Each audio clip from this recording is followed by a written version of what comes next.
며칠 전에 어떤 권사님께서 저에게 전화를 주셨습니다.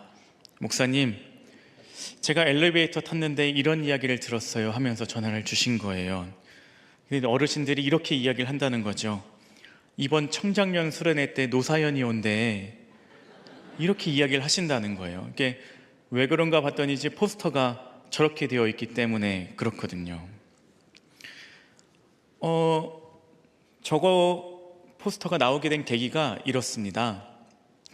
맨 처음에는 기획 단계에 있을 때 제가 연결회라고 하는 주제를 가지고서 같이 이런 주제로 수련회를 했으면 좋겠다라고 임원진들과 이야기를 나눴거든요. 한 달쯤 저렇게 묵상하고 준비하다 보니까 저 연결이라고 하는 단어가 우리의 만남은 우연이 아니야 라는 저 말로 저에게 묵상이 딱 정리가 된 거예요. 그래서 주제는 이걸로 했으면 좋겠습니다 하고 딱 드렸더니 저게 딱 그 노래 있잖아요. 우리 만남 다 아시네요. 그 우연이 아니야 이 가사랑 똑같잖아요. 그래가지고 디자인 시안을 몇 개 주셨는데 제가 저거를 딱 보자마자 이겁니다. 노사연 만남하고 똑같으니까 이겁니다 하고 찍어서 저거를 선택을 해서 걸은 거죠. 그랬더니 어르신들이 난리가 난 겁니다. 우리 청장년 수련회 때 노사연이 온다. 내가 분명히 청장년 나이는 아니지만 내가 노사연 보리러 갈 거다. 이렇게 서로 이야기를 나누신다는 거예요. 그래서 다시금 정확하게 못 박아서 설명드립니다. 노사연입니다. 네, 노사연은 오지 않습니다. 그래가지고 제가 농담 삼아 그런 이야기 했어요. 정 이거 지금 일파만파 퍼지고 있는데 정 안 되면 황유희 전사님 점 찍어서라도 저렇게 나오셔야 된다고. 네, 이렇게 농담 삼아서 청장년 수련회를 준비하고 있었습니다. 그랬더니 주일에 또 다른 포스터가 하나 붙어 있는 거예요. 이런 포스터가 붙어 있는 거예요. 그래서 지금 제가 본격 해명 설교를 해야 되는 겁니다. 청장년 회에서 수련회를 진행하지만 회는 주지 않습니다. 네, 저녁 식사는 같이 먹지만 회는 주지 않아요. 그러나 수련회는 참 좋다라고 하는 그런 포스터니까 여러분들 기도해 주셔야겠어요? 아주 많이 기도해 주셔야겠어요? 그래요. 감사합니다. 자, 다시 한번 설명드릴게요. 노사연은 온다 안 온다? 아유, 회는 준다 안 준다? 아유, 감사합니다. 대신 기도는? 아유, 감사합니다. 우리 청장년들이 같이 모여서 한마음 한뜻으로 기도하고 또 영적으로 발돋움하는 시간 가질 수 있도록 많이 기도해 주시기를 바랍니다. 대학원 첫 학기 때 제가 설교학 수업을 들었습니다. 그때 교수님이 외부에서 오신 분이었는데 그분 수업 들으면서 참 좋다라는 생각을 많이 했어요. 근데 학기가 마칠 때쯤에 이렇게 이야기를 하시는 거예요. 본인 교회에서 사역자를 뽑는데 혹시 여기 수업 듣는 사람 중에서 지원할 사람 있냐고 질문을 하시는 겁니다. 제가 지원하고 싶은 마음이 들었는데 제가 그 학기가 끝나면 바로 군입대를 하는 거여서 못하는구나 하고서 말았던 기억이 있습니다. 이번엔 또 다른 이야기예요. 제가 여기 오기 전엔 충남 스산에 그 시골에 있을 때 한 교회에서 전도부 임원 수련회를 오셔서 우리 교회를 숙소 삼아서 수련회를 하셨어요. 우리 교회에서 3일 있으시면서 우리 교회를 위해서 전도도 해주시고 저녁에는 같이 기도회도 하고 또 낮에는 함께 오신 장로님 한 분 계셨는데 저와 같이 페인트 칠도 칠하고 뭐 이렇게 시간을 보내면서 있었습니다.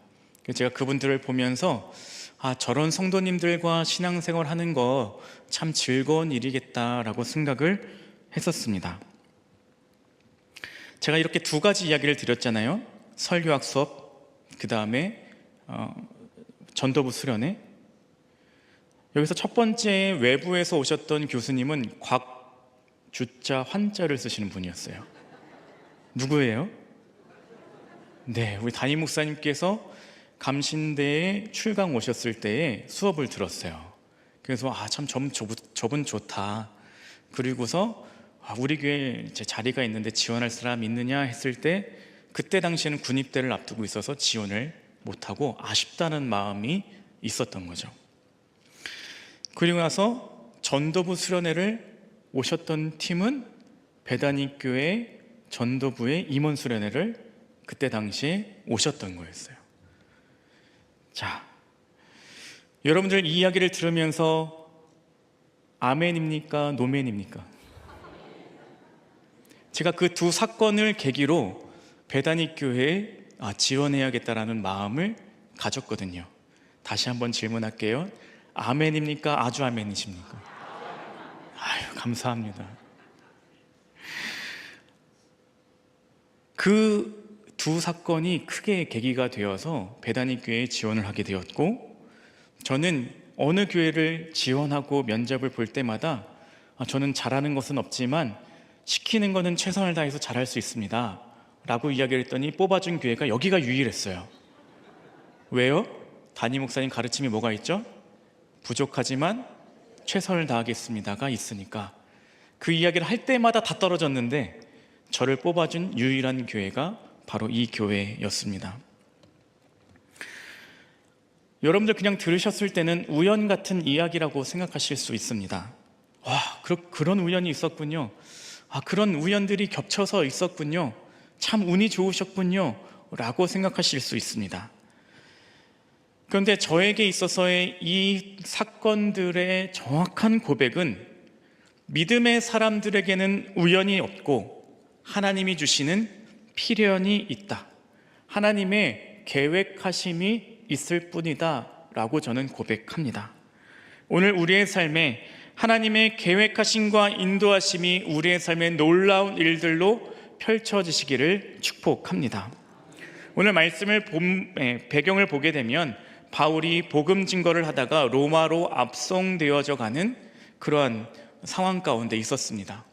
그때 당시에 유라굴로라고 하는 광풍을 만나면서 배가 표류하게 되었습니다.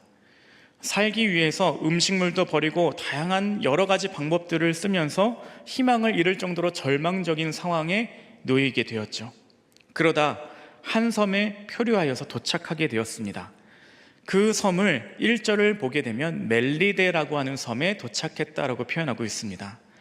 자, 표면적으로 보면 이것은 난파였습니다. 완전히 목숨을 잃을 뻔한, 그런 죽을 뻔한 위기 가운데 난파되어서 흘러 가다가 도착한 섬이 멜리데라고 하는 섬이죠. 우리의 삶에서 잘 생각해 보면 계획되지 않은 상황, 피할 수 없는 사고, 그런 우연과 같은 일들이 펼쳐지고 있는 게 지금의 상황이었던 것이죠. 그런데 도착하니까요, 원주민들이 극진하게 대접을 하기 시작하는 겁니다. 불을 피워 따뜻하게 대접해 주는데 갑자기 그 불에서 뱀이 튀어나와서 바울을 물어버리는 일이 생기게 됩니다. 이제 바울이 뱀에 물렸으니까 원주민들은 좀 있으면 저 바울이 죽을 것이다 라고 생각했는데 죽지 않는 겁니다. 그러니까 6절 말씀을 보면 바울을 신이라고 생각하기 시작하는 일들이 펼쳐지게 됩니다. 그런 일들이 쭉 펼쳐지며 나오다가 마침 그때에 보블리오라고 하는 사람의 부친이 열병과 이질에 걸렸다라고 하는 내용이 8절에 나오죠. 자, 그래서 바울이 그 아버지를 위해서 기도하고 안수했더니 병이 낫게 되었고, 다른 원주민들도 와서 기도를 받고 고침받는 역사가 일어나고, 그럴 일을 통하여서 멜리데라고 하는 섬에 복음이 증거되어지는 일이 펼쳐지는 것, 그것이 오늘 본문 말씀의 배경입니다. 자, 생각해보면 죄수로 압송 중이었던 이 바울이 우연히 여기에 섬에 닿게 됐고요, 우연히 그 섬의 최고 지도자를 만났다고 우리는 생각할 수 있다는 것이죠. 그런데 이것을 정확하게 다시금 보고 믿음의 눈으로 해석하게 되면 하나님께서 멜리데 섬의 영혼들을 만나서 예수 그리스도의 복음을 증거하기 위한 하나님의 치밀한 계획이었다는 것입니다. 수많은 사람들은 그것을 우연이라고 해석할 수는 있어도 믿음의 사람들에게는 우연이 아니라 하나님의 계획하심과 필연이라는 것입니다. 광풍도 하나님의 계획이요, 표류도 하나님의 계획이요, 그 섬 멜리데 섬에 닿은 것도 하나님의 계획이요, 보블료를 만난 것도 하나님의 계획이요, 그 바울이 그곳에서 복음을 증거하는 것도 하나님의 계획이라는 것이죠. 자, 여러분들은 여러분들의 삶에서 그러한 일들이 펼쳐질 때 여러분들은 어떻게 고백해 오셨습니까? 그리고 앞으로 어떻게 고백하시겠습니까? 모든 것들을 다 운으로 고백하시겠습니까? 운으로 해석하시겠습니까? 하나님께서 주신 필연이라고 고백하시기를 축복합니다.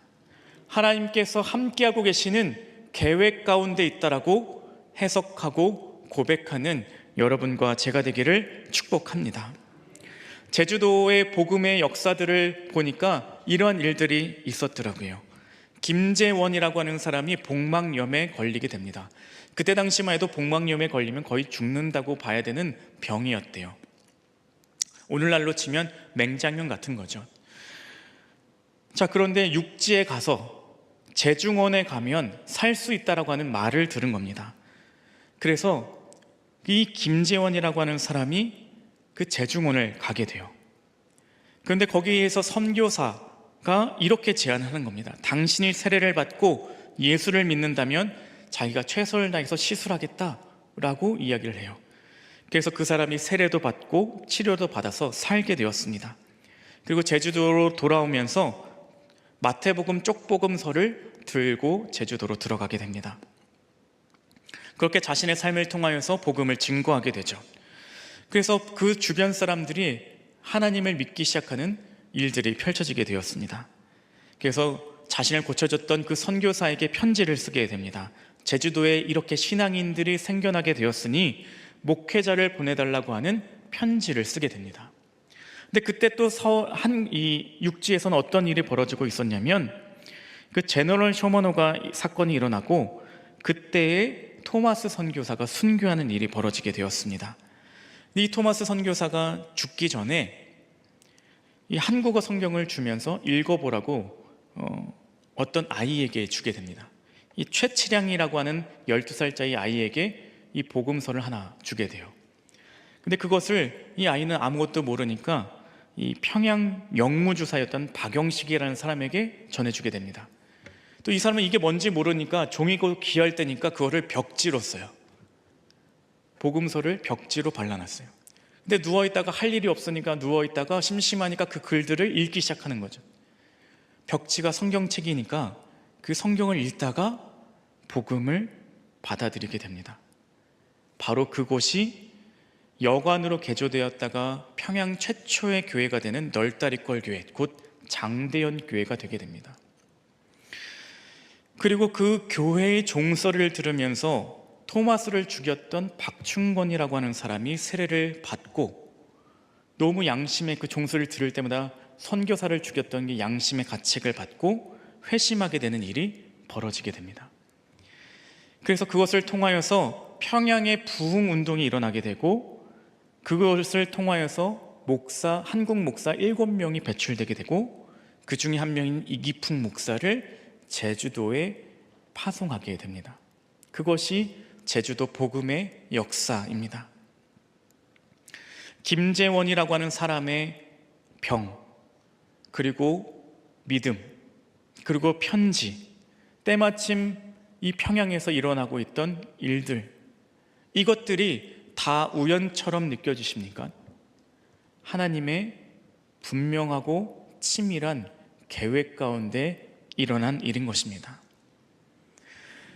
그래서 저는 아까 설명드렸던 그 대학원 수업, 시골에서의 담임 목회하면서 전도부가 수련해 왔던 것, 이 모든 것들이 우연이 아니라 하나님이 계획해 놓으신 필연인 줄로 믿고 고백합니다. 오늘 말씀도 마찬가지입니다. 바울은 그러한 믿음을 고백하는 것이죠. 하나님께서 이곳에 나를 보내신 것은 하나님의 역사들을 이루어가라고 나를 이곳에 보내셨다라고 하는 반응을 하게 됩니다. 8절 말씀을 보게 되면 병자를 만나고 기도했고 안수했던 것을 볼 수 있습니다. 단순히 한 번 만난 우연의 사람으로 고백했던 것이 아니라 바울은 내가 이 사람의 병을 안수하고 기도하는 것을 통하여서 하나님의 놀라운 일들이 펼쳐지고 그 안에 복음이 씨앗이 심겨지기를 원했고 행했다는 것입니다. 그리고 그것을 통하여서 멜리데 섬이라고 하는 많은 사람들이 찾아와 병고침을 받고 예수 그리스도를 주님으로 고백하고 믿는 역사들이 펼쳐지게 되었다는 것입니다. 우리의 신앙, 우리의 기도, 우리 한 번의 중보 기도와 신앙의 행동이 얼마나 큰 파급력을 가질 수 있는지 알 수 있는 대목입니다. 우리는 우연이라고 생각하고 지나간 모든 것들이 실제로는 하나님의 계획하심에 있다는 것을 우리가 안다면, 우리의 작은 말 하나를 통해서 어떤 사람은 회심을 일으키기도 하고, 우리가 흘러가듯이 기도했고 흘러가듯이 전도했던 그 말 한마디로 어떤 사람은 영혼이 완전히 바뀌게 되는 역사들을 경험한다는 것입니다.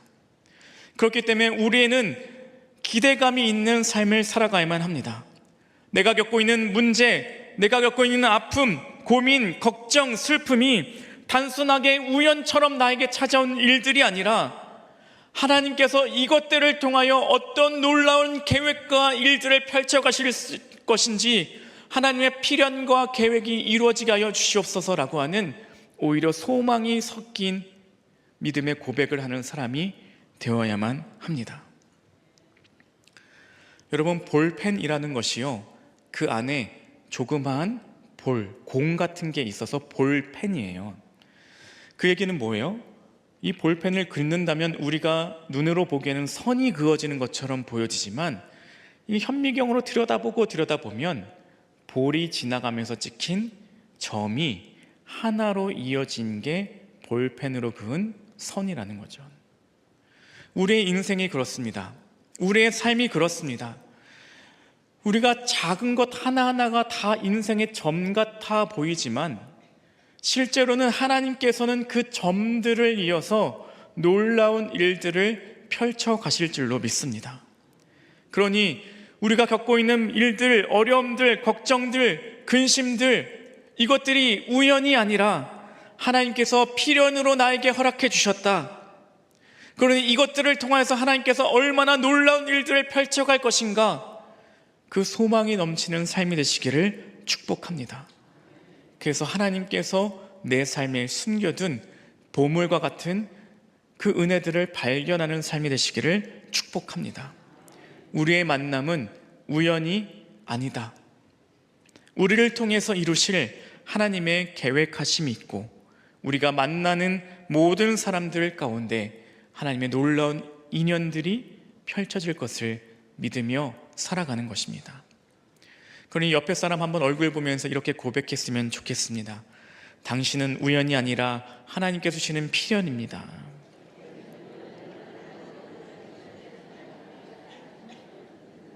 네, 하나님께서 오늘 우리에게 주신 이 하루를 통하여 어떤 놀라운 일들을 펼쳐 가실지 소망 가운데, 희망 가운데 살아가시기를 축복합니다.